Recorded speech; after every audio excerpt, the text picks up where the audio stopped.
Hello, what's up? I'm Brian here doing another video for you guys, and this time we're going to be talking about a whole bunch of Transformers that just suddenly popped up out of nowhere. Now, do you remember back in 2014 when Michael Bay was bringing in the Dinobots for the live-action movies, and just any toy line had the Dinobots, mostly Grimlock, but you saw all the other guys?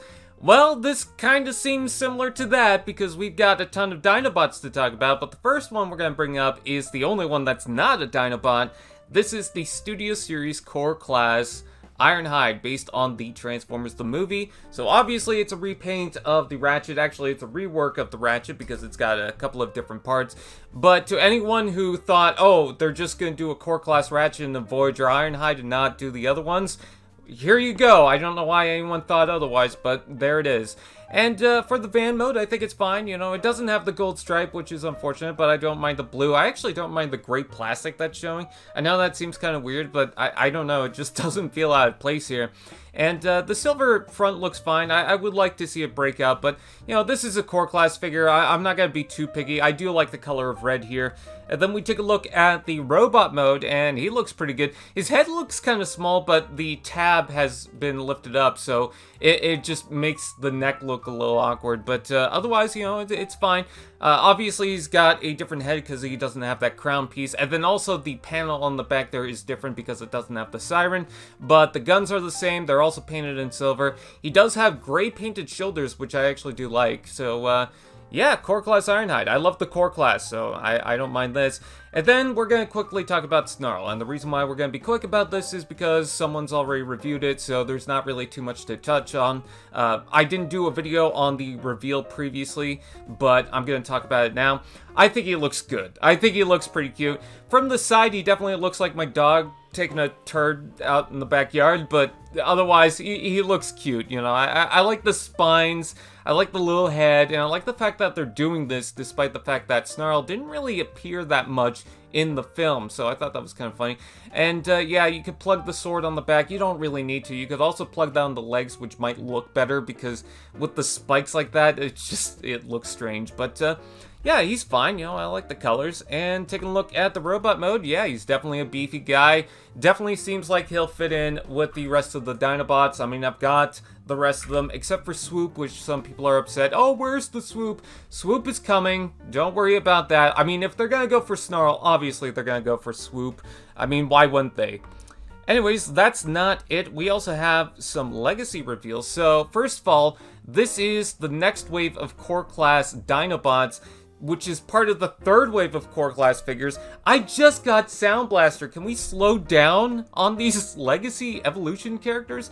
Anyways, so yeah, this is Scarr, which is going to be the 6th member of the Dinobots because you need 6 members to make the Volcanicus. And obviously, this is a big hint that this is going to be reconstructed and remade into the Dino King later on. A lot of people have clued into that, especially with the first 2 figures, but now it just really seems to be the case. Now, the thing about Scarr is that he did appear in the comics very briefly, but he was there, so it's not just a random character they decide to bring in. No, he actually had some involvement previously, but not much, so it's interesting to see that he gets a figure. So the hand fist gun thing just plugs on the back and it forms this tail. He's supposed to be this Ankylosaurus, which I don't think is a bad idea. I definitely like the head. I think that's cute, but he's definitely very kibbly and out of place at the bottom there, but none of these Core Class figures for the Dinobots are really that elegant, especially considering the fact that they're very restricted with a third combination mode. You can definitely see that with the Grimlock. But for him, I don't mind the Dino mode. For the robot mode, my only complaint is that he has no elbow articulation, and also you can see the hollow gaps, but whatever. Again, Core Class, not really too bothered. I gotta say, this one's pretty adorable. I actually don't mind the look of him. First of all, the body doesn't look so weird because this is a new Dinobot. I'm not really comparing it to an original version of it.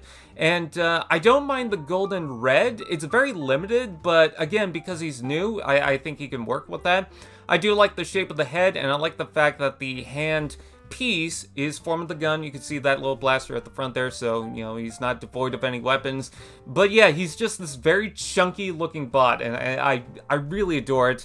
But one thing I think I adore more is Swoop. And I know a lot of people went for Scarr, but I'm going for Swoop.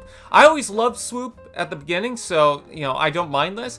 But he just looks so cute. He kind of reminds me of that little mini-con that was designed in place of Swoop. I think it was an Age of Extinction 2-pack that had that, and then a Dark of the Moon mini-con set also carried that version.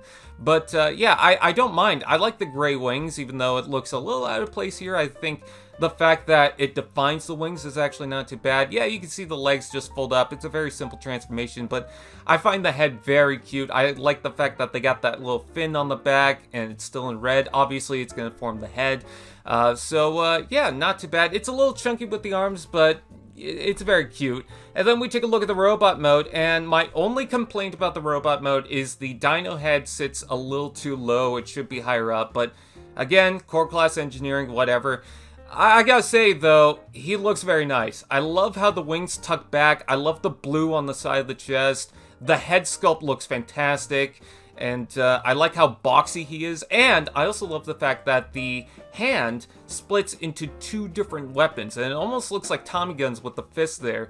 So, yeah, I'm definitely into Swoop. Even if I don't get the rest of the Dinobots, Swoop is definitely up there for me. And then, last but not least, we've got the Shattered Glass figure. So they're not done with Shattered Glass. This is Grimlock, which we knew was coming out. There was a rumor about that, and this is going to be a repaint of the SS-86 Grimlock. Someone was disappointed that it's not re-engineered from the classics Grimlock or based on that, and I'm like, why would they do that? They got the SS figure, so... Anyway, so, yeah, this one does not have the wheelie, which I felt would have been fine because I kind of want to see a Shattered Glass wheelie, but I understand that thing sucked and we really don't need to think about that. But as far as Grimlock is concerned, the color scheme is based on Trypticon, so it's a twist on that. And someone said it was a little off, and I thought, why would that be the case?